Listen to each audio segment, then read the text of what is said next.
Uma mensagem de esperança. Por muitos anos, o rei Uzias, ele governou o reino do sul, Judá e Benjamim. E ele governou com sabedoria.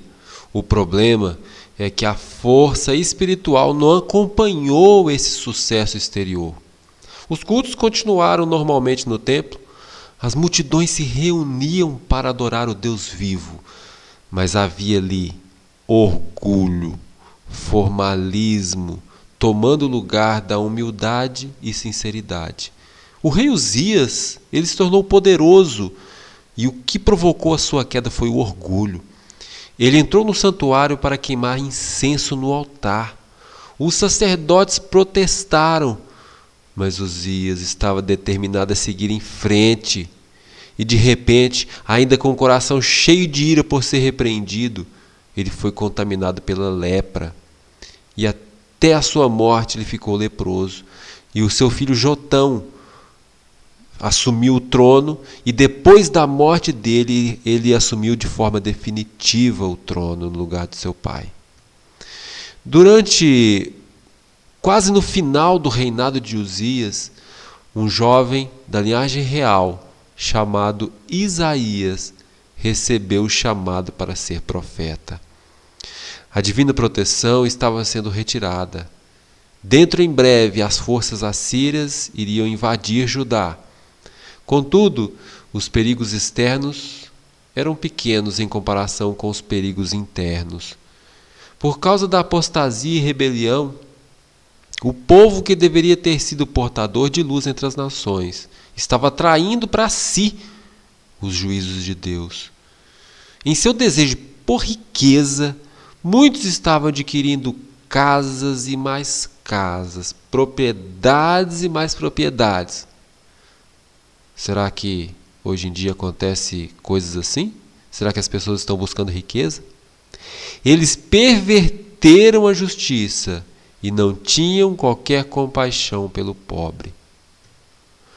Junto com a riqueza, vem o amor ao luxo, vem o amor à bebedeira, vem o amor à orgia. A própria idolatria estava sendo comum. Os poucos que permaneceram fiéis a Deus estavam sendo tentados a cair em desespero, porque parecia que o plano de Deus estava à beira do fracasso total. Então, não é de admirar que no início Isaías tenha ficado com medo de aceitar o chamado para transmitir aquelas mensagens de reprovação. Será que ele deveria se entregar ao desespero e permitir que Judá continuasse a adorar ídolos sem ser repreendida? Eram esses pensamentos que cruzavam a mente de Isaías, quando ainda ele estava no pátio do templo. De repente, ele recebeu uma visão do Senhor. E ele viu o Senhor assentado num trono alto e exaltado. Ele se sentiu oprimido com o senso da pureza e santidade de Deus. E o dever dele era claro: ele deveria erguer sua voz contra os males que dominavam a nação.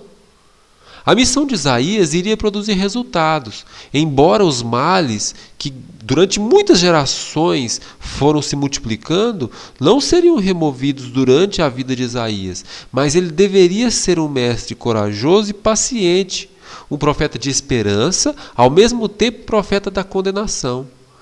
Isaías se encheu de coragem. Sabe o que encheu Isaías de coragem? Ele tinha visto o Rei, o Senhor dos Exércitos.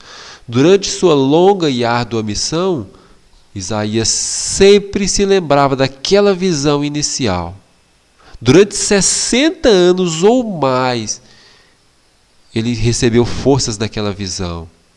E ele atuou como um profeta de esperança, profetizando o triunfo futuro da igreja.